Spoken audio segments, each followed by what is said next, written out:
بسم اللہ الرحمن الرحیم۔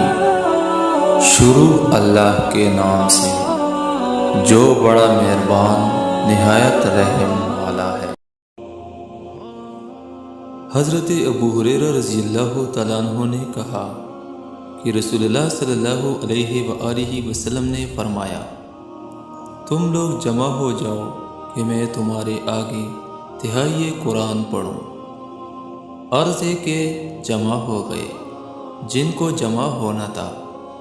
پھر نبی صلی اللہ علیہ وآلہ وسلم نکلے اور آپ نے قل ہو اللہ پڑھی اور اندر چلے گئے، تو ہم ایک دوسرے سے کہنے لگے کہ شاید آسمان سے کوئی خبر آئی ہے جس کے لیے آپ اندر گئے ہیں۔ پھر نبی صلی اللہ علیہ وآلہ وسلم نکلے اور آپ نے فرمایا کہ میں نے تم سے کہا تھا کہ تمہارے آگے تہائی کلام اللہ پڑھوں، سو یہ صورت تہائی کلام اللہ کے برابر ہے۔ حضرت ابو ہریرہ رضی اللہ تعالیٰ عنہ نے کہا کہ رسول اللہ صلی اللہ علیہ وآلہ وسلم ہمارے پاس آنے اور فرمایا کہ میں تمہارے آگے تہائی قرآن پڑھتا ہوں۔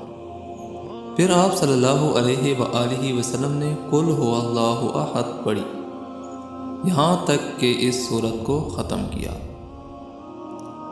حضرت عائشہ رضی اللہ تعالیٰ عنہ سے مروی ہے کہ رسول اللہ صلی اللہ علیہ وآلہ وسلم نے ایک شخص کو ایک فوج پر سردار کر کے بھیجا اور وہ اپنی فوج کی نماز میں قرآن پڑھتے اور قرات کو قل ہو اللہ احد پر ختم کر دے۔